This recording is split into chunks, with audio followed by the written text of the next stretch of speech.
3 key components that will guarantee almost 90% guarantee, 100% guarantee satisfaction and fulfillment in your current job, in your current career. And this is according to Cal Newport. So good, they can't ignore you. This is the book. So good, they can't ignore you. Search for that title, especially if you are questioning, if you're applying for a job, or if you are in a job and you are questioning whether this thing doesn't feel fulfilling, or I don't feel like I'm leaving impact, or all those questions that we occasionally ask ourselves about the 9-to-5 work we do. I want you to buy this book and read it. It changed how I saw my job or my career. So these are 3 things. Number 1 is competence. Number 2, autonomy. Number 3, relatedness. So competence is that feeling that you are good at what you do. You are given a task, you know what needs to be done, you do the task really well. And people give you, they give you review, and they also know that you do this job really well. You are competent. Number 2, in autonomy, and I think you already know this, is that freedom to suggest, to edit, to give direction in where the job is going, or in where the task is going. Most of the job, and this autonomy, by the way, it's not necessarily that you have to be running your own project to have this autonomy. I know some work or some places where you could be working for a company and a manager, and they just the way the culture in the company is, they allow for autonomy. They allow for people to suggest, for people to edit, for people to give suggestions on how the project is going. But many places, it's robotic. You just get the tasks or the whatever needs to be done from your manager, and they better be done according to their thinking or the way how they've laid it out, and no questions asked. And so you feel like there is no autonomy. You're just literally a human robot, and it's not a nice place to be.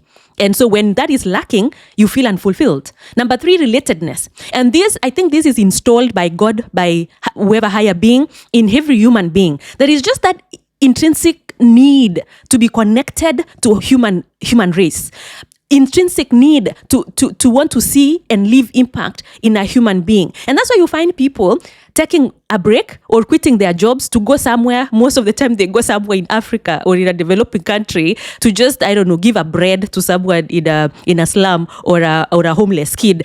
And then they see their face change, and the kid is like, thank you so much. And they are happy. And you feel like a mini God. It could be that, or in any other form. I think you guys understand what I'm trying to say. We all feel so good when you help someone. It just changes you, literally. You feel really good. You feel like you've helped somebody. And so most of us in our work, we want to feel that. Sadly, most workplaces, you don't interact with a human being. The human being is like 10 degrees removed from what you do on a 9-to-5. And so what do you do? Assuming you are in a career where all these 3 are missing, maybe 1 or 2 are missing. I hope not all the 3 are missing, because then it's really difficult to wake up on a Monday morning. If there is no competence, relatedness, no autonomy, it's a lot of work. But I know also some people experience that. So what do you do if all this or 1 or 2 of these are missing in your work? Number 1, become the craftsman or craftswoman in your role or in your job. And this is what Cal Newport in that book says. It's called craftsman mindset versus passion mindset. Because I think most of the time we are told, find your passion, which, by the way, it's difficult sometimes to know. And also sometimes this passion thing keeps shifting. And they say, find your passion and then pursue that passion, like apply for a job in your passion area. There was, while I was reading that book, actually, there was a very weird statistics. I think it was something like, it's only 4% of people who can find like work and education that are related to their passions. Really tiny percentage of people who are actually working in their 9-to-5 that they are passionate about. Very, very few people.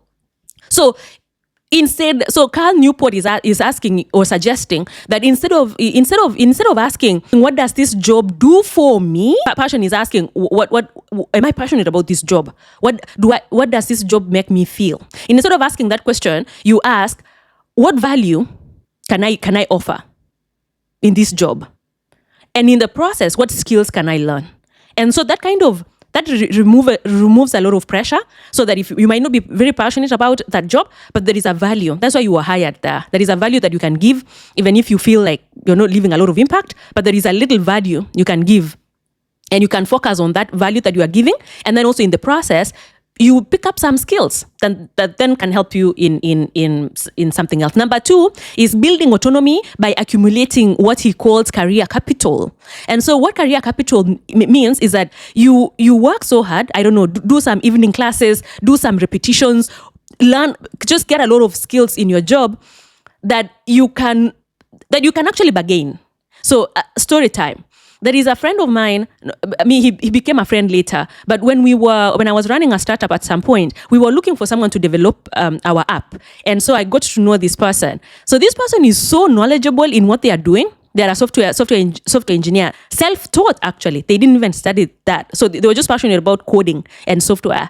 And so they taught themselves and they've practiced so much. And even apart from software engineering skills, this person has like project management skills and some professionalism, because I think he had worked in a corporate setup. And so they can communicate timelines really well. They know how to track work very well. They deliver whatever they have promised at the right time. And so it's just like magical to work with this person. And so they told us later that they were working for a certain company. And then it got to a point that people were seeking his services so much that he realized that there was no need to just be attached to one company. And so when they decided to quit, the company they were working for, the company was like, name your price. We are willing to contract you.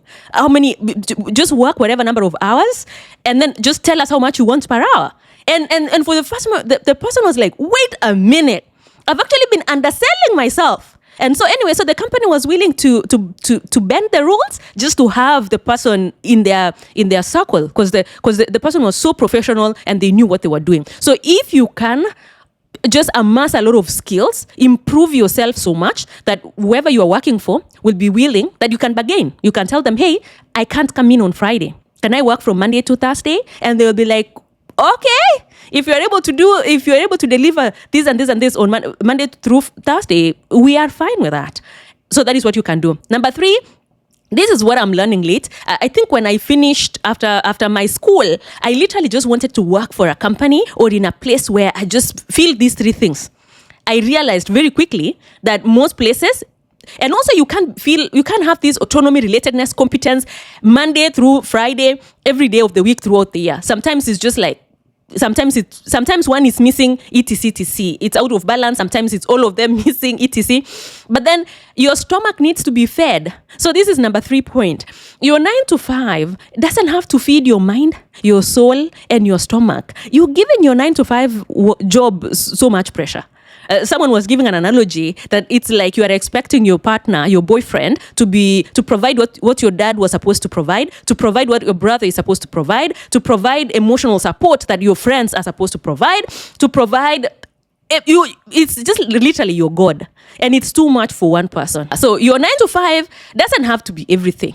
It's okay. It can just be one thing. It can just be feeding your stomach. Take that check and be thankful. Be grateful. There is someone else literally begging God, praying every day for what you have. And then once you get that check, maybe during your evenings or in your weekends, it could literally just be 2 hours every weekend. Then you can cultivate and build something else that feeds your mind and your soul.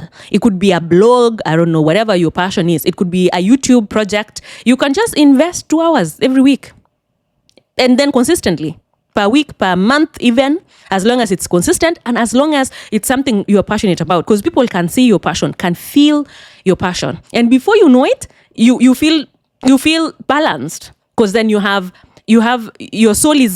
like your soul is being fed, your stomach is good, and your mind hopefully is also good. So you can literally just pursue that practicality and purpose kind of concurrently, instead of abandoning one and chasing the other. Until the next episode, goodbye.